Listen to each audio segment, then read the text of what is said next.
Hello, and welcome to 3 Things You Need to Know This Week. It's our regular series designed to help you sift through the noise across financial media and better understand what really matters for markets. And now, here are the 3 things you need to know this week. First, U.S. inflation and tariff concerns. On Wednesday, we'll see the latest consumer price index numbers for January. Now, in recent months, you've seen inflation rise slightly, and some investors worry that tariff developments might actually make things worse. But here's what's really important to remember. Inflation isn't about the prices of certain goods or certain services rising. Inflation is when prices rise across the entire economy as a whole. That comes from too much money chasing too few goods and too few services.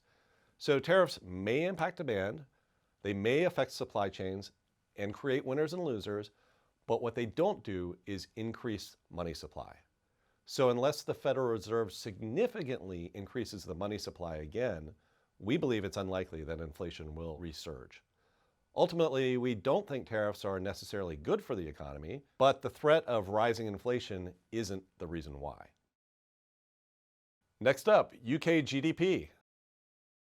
On Thursday, the UK released its first estimate of last year's final quarter of GDP. And analysts are calling for a second straight quarter of no growth. Now, that might sound uninspiring, but the details really matter here. GDP, or gross domestic product, measures the total value of goods and services that are produced within a country over a specific period. But the overall number doesn't always tell the whole story, and it's really important to look under the hood and understand the components. Things like household spending, business investment, and exports can really reveal what's actually driving the economy. So for example, while the UK's headline GDP may show no growth, stronger household spending and business investments suggest underlying economic resilience. And these factors indicate the private sector is actually holding steady, which could pave the way for future growth, even if the broader economic picture seems a little stagnant at first glance.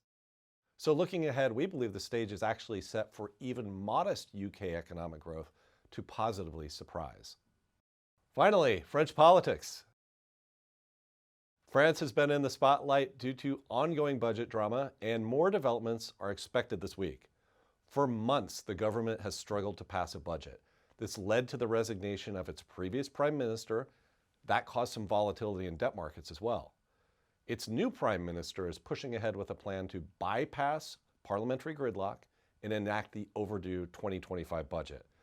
Now, this move opens the door to no confidence votes against the government. The prime minister already survived one of those just last Wednesday, but more are expected this week.